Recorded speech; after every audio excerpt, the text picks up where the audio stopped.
సరే, అంతా అయిపోయింది, అందరూ వద్దన్నారు. అప్పుడు జగన్మోహన్ రెడ్డి వీళ్ళకి గుర్తొచ్చాడు. అరే అరే అరే రే, మన పొట్టోడు ఉన్నాడు తాడేపల్లిలో, పొట్టబ్బాయి.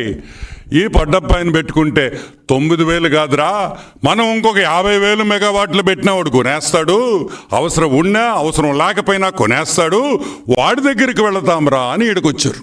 ఎప్పుడొచ్చారు? 2011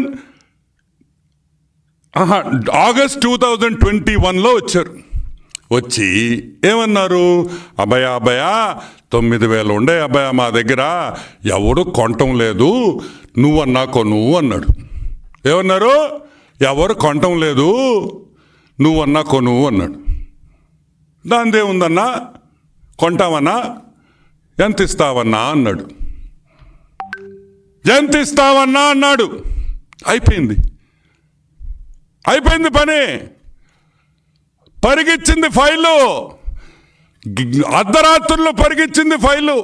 ఐఏఎస్ ఆఫీసర్లు నిద్రపోకుండా 1 గంటకు పోయి సంతకాలు పెట్టారు. పాప బాలినేని వాసు నిద్రపోతుంటే లేపారు 1 గంటకి. వాసు వాసు వాసు అన్నారు. వాసు బిత్రపోయాడు. ఏంద్రా 1 గంటకు వచ్చి వాసు వాసు అంటున్నారు మా ఇంటికాడ అని. ఏమైంది అన్నాడు. అర్జెంటుగా సంతకం పెట్టు అన్నాడు. వాసన్న ఏమన్నాడా? అయిపోయిందా అంతా అన్నాడు.